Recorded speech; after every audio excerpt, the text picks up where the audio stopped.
I people, think the dynamic of work I'm in my is completely different the best from the one situation as possible because that I've been. I know perfectly And everything. My team is fantastic. I like.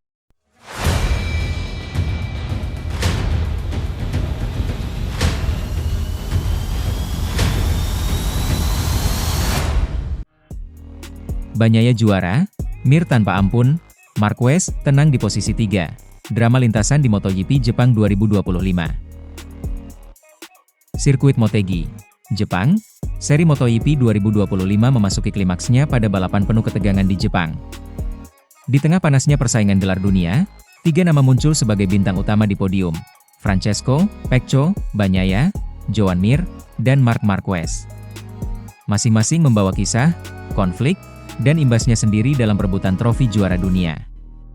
Kembalinya raja, di Jepang, Bagnaia mendominasi. Setelah memulai akhir pekan dengan catatan impresif, Pecco Bagnaia akhirnya menemukan momentum puncak di Motegi. Dari sesi kualifikasi, ia merebut pole position, kali kedua musim ini, dengan catatan waktu terbaik.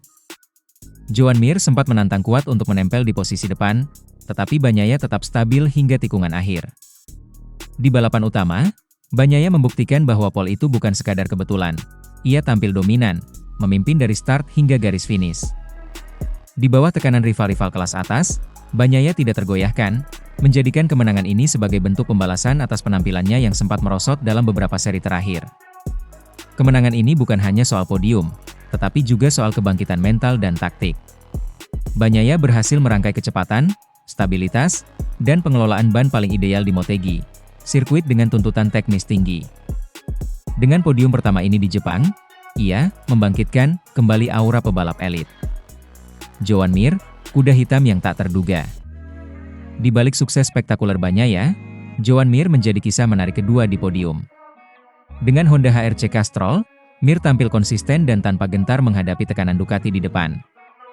Ia tidak hanya bertahan di posisi kedua, tapi juga memberikan pertarungan strategis yang membuat podium itu terasa tidak mudah. Masuk ke podium Jepang ini menjadi bukti bahwa dirinya tetap relevan dalam persaingan, meskipun tekanan dari pembalap papan atas tak pernah mudah. Bagian tersulit bagi Mir, mempertahankan keunggulan di awal balapan ketika Bagnaia dan Marquez melakukan tekanan agresif. Tapi Mir mampu bertahan dan menjaga jarak agar tidak terkudeta, mendarat di urutan kedua yang sangat layak. Keberhasilan Mir memberikan sinyal bahwa persaingan MotoGP 2025 belum bisa dianggap monopoli oleh Ducati saja. Honda, meski kurang dominan dalam beberapa seri, masih berpotensi mengguncang di trek-trek teknis seperti Motegi. Marquez di posisi 3, strategi, tenang, kepastian gelar. Di podium ketiga, Marc Marquez muncul dengan ekspresi taktis yang khas. Meskipun tak merebut kemenangan, ia tetap memosisikan diri sebagai pemain utama dalam persaingan gelar dunia. Posisi ketiga di Jepang tetap penting untuk menjaga momentum dan keunggulan poin. Tidak sedikit yang menyangka bahwa Marquez akan berada dalam tekanan ekstrim di Jepang, apabila rivalnya mampu menyapu kemenangan. Namun ia tetap tenang, menjalankan balapan dengan manajemen risiko, menjaga agar tak melakukan kesalahan fatal, tetap konsisten dalam kecepatan, dan memastikan poin vital. Meski podium ketiga bukan podium juara, ia memberi sinyal bahwa gelar dunia tetap dalam jangkauan. Sekalipun Bagnaia dan Mir tampil gemilang, Marquez masih memiliki peluang untuk memanfaatkan setiap celah. Posisi di podium ini sekaligus melanjutkan tradisinya tampil konsisten, bukan hanya sporadis. Dinamika persaingan implikasi klasemen. Klasemen pun semakin memanas.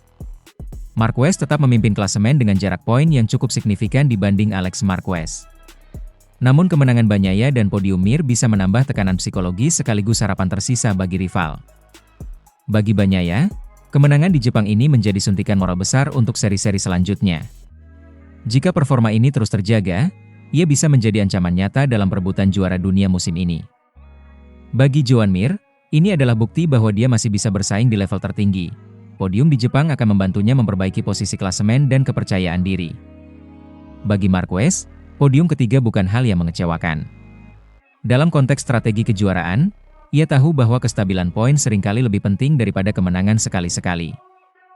Dalam balapan di mana kecepatan dan tekanan tinggi beradu, ia kembali menunjukkan bahwa cara terbaik tidak selalu tampil sebagai pemenang balapan, melainkan sebagai pemenang klasemen akhir.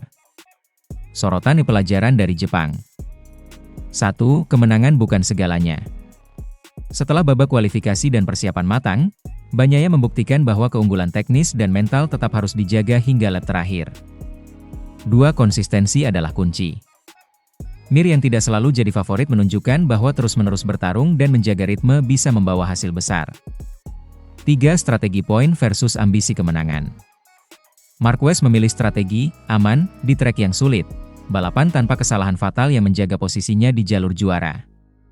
4. Ketidakpastian tetap tinggi. Meski Jepang memberikan gambaran, sirkuit-sirkuit selanjutnya masih penuh tantangan. Kejuaraan belum mutlak. Epilog, Jepang yang menegaskan tapi tak menentukan. Podium di Motegi 2025 menciptakan narasi baru, Bagnaia sebagai penggebrak yang bangkit, Mir sebagai pembalap kuda hitam yang konsisten, dan Marquez sebagai maestro yang tetap bermain di level poin dan strategi. Namun meskipun Jepang memberi sorotan besar, ini bukan bab terakhir cerita. Seri-seri mendatang akan menentukan siapa yang akan berdiri paling tinggi di podium akhir. Apakah Bagnaia mampu merebut gelar dunia lewat momentum kemenangan? Atau Marquez tetap bertahan mengunci kejuaraan lewat stabilitas? Dan apakah Mir akan terus mengganggu dominasi dua nama besar itu? Pertarungan masih terbuka.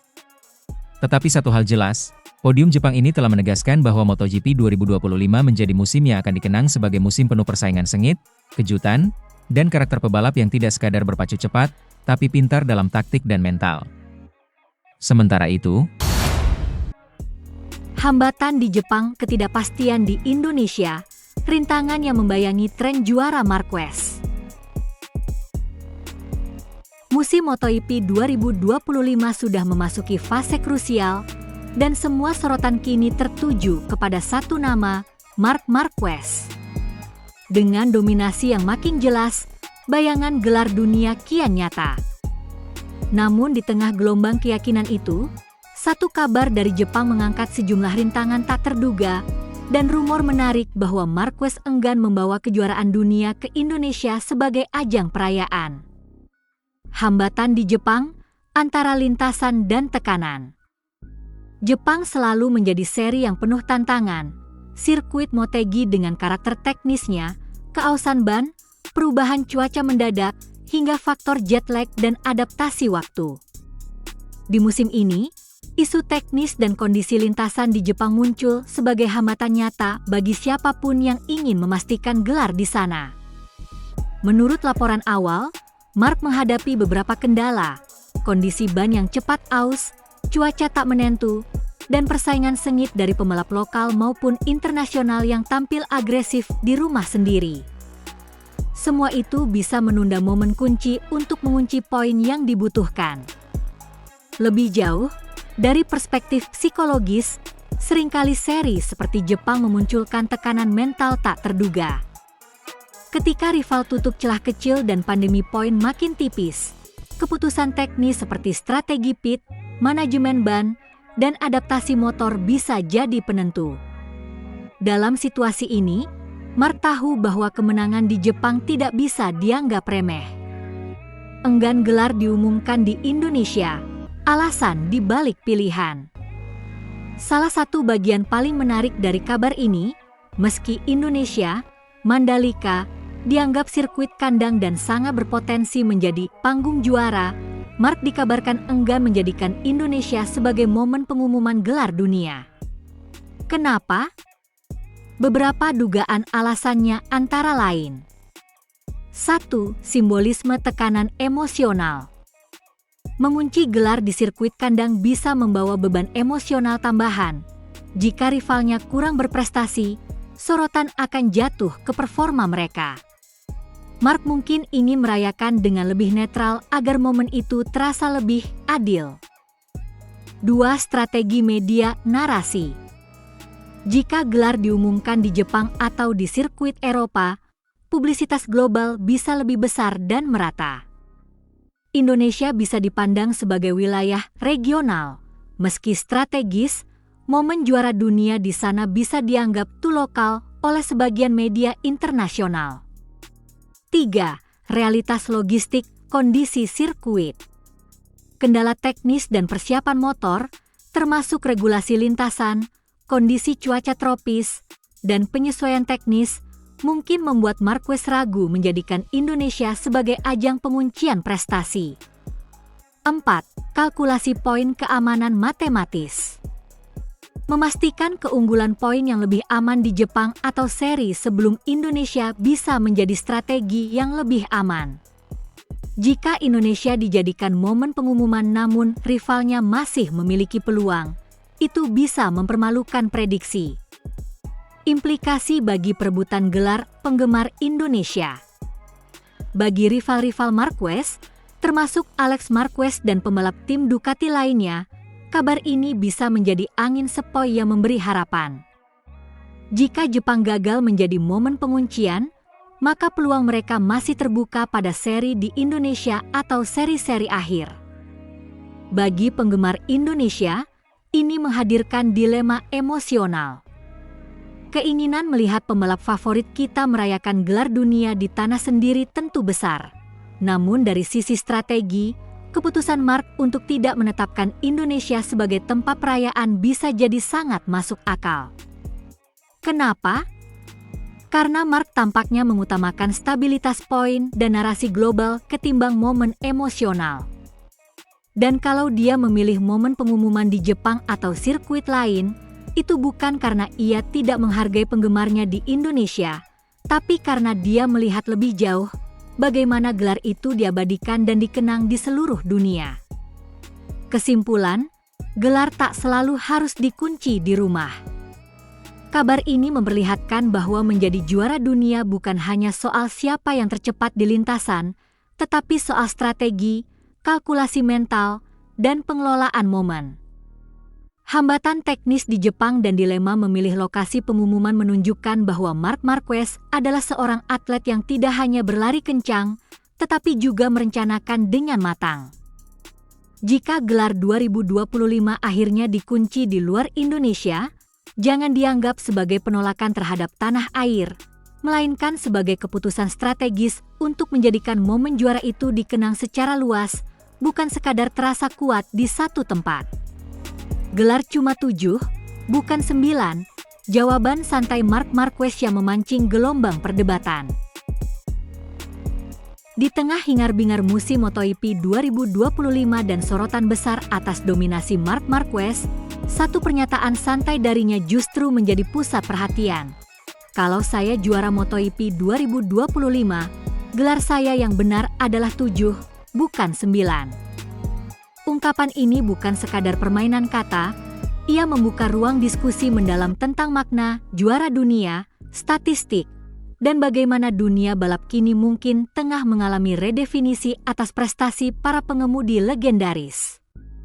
Latar belakang, gelar 9 kali juara dunia yang diresahkan. Sejak lama, Marc Marquez dikenal sebagai salah satu pembalap paling sukses di sejarah MotoGP Grand Prix.